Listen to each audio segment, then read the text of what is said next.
lagi di channel YouTube aku, Okti Lamida Family. Jadi seperti janjiku yang kemarin, aku akan ceritain perjalanan kehamilanku 9 bulan sampai pada akhirnya aku melahirkan. Jadi aku di 3 bulan trimester pertama, jadi aku benar-benar mual, muntah, lemes, pokoknya udah gak berdaya banget itu selama 3 bulan. Cuma setiap aku mual, muntah gitu, aku selalu makan lagi, keluar makan lagi, keluar makan lagi gitu.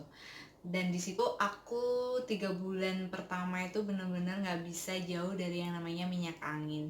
Jadi kalau bisa minyak angin itu aku cantolin di sini biar aku ngehirup terus gitu. Tapi kan ya sesekali aja gitu. Jadi kayak fresh care apa segala macam merek aku coba biar aku nggak merasa mual. Itu selama 3 bulan. Di bulan keempat trimester kedua udah agak mendingan, jadi kayak nggak terlalu mualnya udah hilang, pusingnya udah hilang. Jadi kayak aku mulai kemana aja, mulai pergi-pergi, mulai makan, lahap banget. Sebentar. Jadi di bulan keempat aku udah lahap banget makan.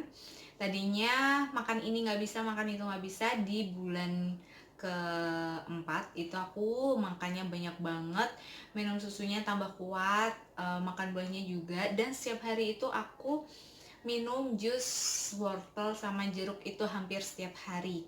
Mungkin karena itu Lula kulitnya bersih kali ya.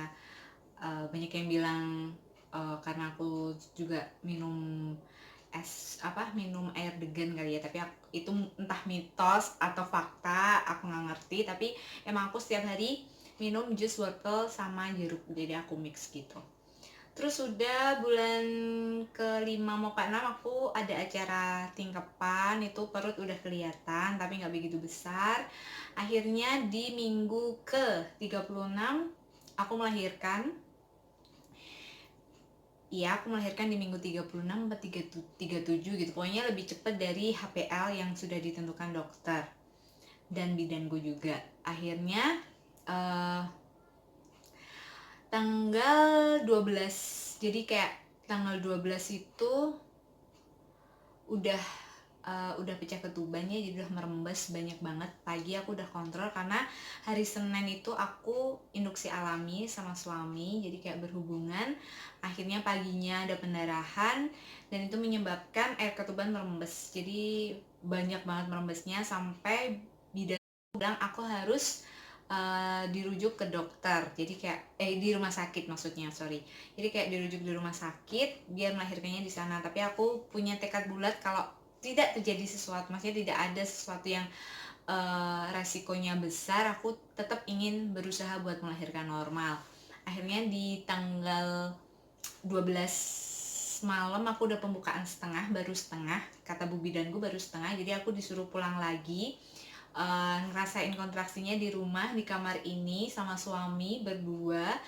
Di situ aku nggak nangis, nggak teriak, nggak apa ya, aku selama hampir 9 bulan itu benar-benar menguasai yang namanya pernafasan dan juga jimbol. Jadi kayak aku setiap hari aku usahain jimbol 10 menit 15 menit. Kalau aku main handphone juga di atas jimbol. Pokoknya jimbol itu benar-benar aku fungsikan di 9 bulan itu. Jadi ketika aku kontraksi yang sakitnya semakin, setiap menit itu semakin sakit, aku kayak pernafasanku benar-benar aku aplikasikan latihan pernafasan itu, dan emang aku nggak nangis, aku nggak teriak, aku nggak, pokoknya tenang aja gitu. Pokoknya kalau sakit aku tarik nafas aja. Akhirnya jam 5 pagi aku ke bidan karena udah janjian jam 6 pagi, tapi aku jam 5 pagi udah ke sana karena aku nggak kuat. Di situ aku ditemenin sama suami dan saudara aku. Akhirnya itu masih bisa jalan ya, ke bidannya tuh aku masih bisa jalan. Oke, udah pembukaan 2 di jam 6 pagi. Akhirnya aku masuk ke ruang pasien. Di situ kontraksinya pasti semakin sakit, dan di situ juga aku bener-bener nggak nangis, aku nggak teriak, aku bener-bener menikmati banget. Sampai saudaraku yang bilang, ada yang bilang, udah kalau mau teriak-teriak aja, kalau mau nangis-nangis aja, tapi aku simpen tenaga itu buat nanti melahirkan. Akhirnya di jam 9 itu udah pembukaan 5, dan bidan aku karena juga tugas di rumah sakit, jadi jam 7 pagi itu udah janjian, entahnya sepertinya ini lahirnya nanti setelah zuhur atau sebelum zuhur, jadi jam 11-an gitu bu bidannya ke apa balik gitu dari rumah sakit. Tapi ternyata jam 11 kurang 5 itu aku ngerasainnya gini, kayak sakit perut, kayak pengen pup, tapi aku tahan kan nggak boleh ngeden juga. Terus ya udah, aku tahan, pokoknya aku tarik nafas banget. Tapi nggak tahu kenapa kayak jam 11 kurang 5 itu aku kayak ngerasain kayak ada yang keluar, tapi nggak manusia gitu, nggak si Lula ini gitu ya, apa entah darah atau apa gitu. Terus aku coba, kan itu posisiku ke samping ya, jadi kayak ngadep ke samping gitu. Aku buka itu selimut, ternyata Lula udah lahir di situ, dengan aku udah lupa ya apa tali pusarnya posisinya gimana, pada pokoknya ada yang melingkup gitu, kecil gitu. Aku kira tuh darah yang menggumpal sebesar itu. Ketika udah dibuka sama sepupu aku, ternyata Lula. Akhirnya semua teriak, ke mbak yang jagain kan, semua teriak-teriak. Jadi mbaknya namanya Mbak Embun, itu bener-bener berusaha banget buat nyelamatin aku, buat nyelamatin si Lula juga. Jadi aku udah lupa ya prosesnya gimana, pokoknya darah itu udah muncrat di tembok, di apa segala macam. Cuma aku nggak tahu kenapa saat itu aku tenang, aku liatin, bener-bener nggak kayak orang melahirkan ya, aku bener-bener santai. Aku jadi jam udah muncrat, darah muncrat kemana-mana. Akhirnya semua udah, aku minum aqua kan di situ.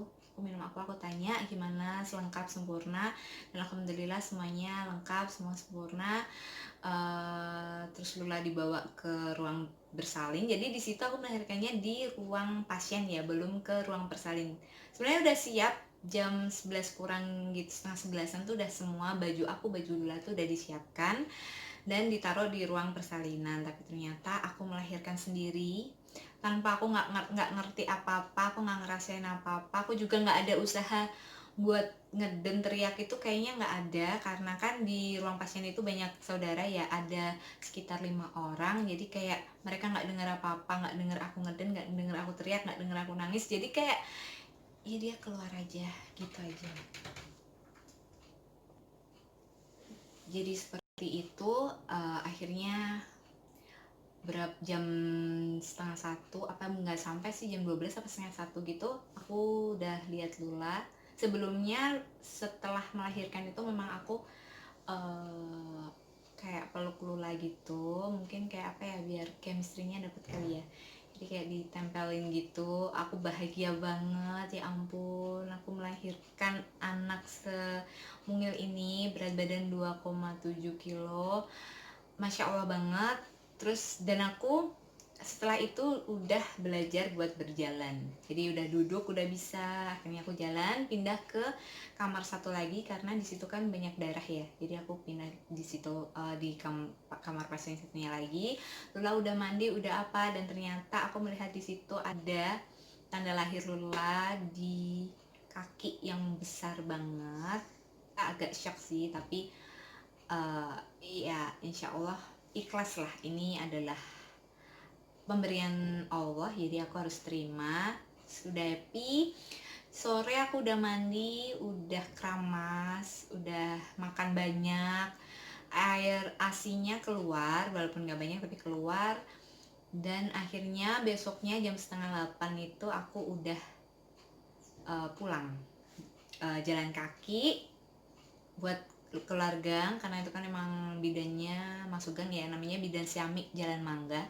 Di situ aku melahirkan, tempatnya benar-benar nyaman, bener-bener santai, nggak bikin stres, dan alhamdulillah Lula bisa lahir normal di situ. Walaupun hari sebelumnya Bu Syamik udah menyuruhku buat ke rumah sakit aja ya, tapi aku masih percaya aku sehat, insya Allah aku bisa lahir normal, dan alhamdulillah aku lahir normal dengan sejarah berat badanku yang hanya 36 dan tinggiku 148 cm, tapi alhamdulillah aku bisa melahirkan normal, semuanya berjalan lancar. Sekarang Lula sedang tidur, dia udah 7 bulan besok tanggal 13 gitu. Jadi itu ya, sebenarnya lebih detailnya banyak cerita tentang waktu aku melahirkan, tapi di sini aku persingkat 10 menit itu udah lama banget ya.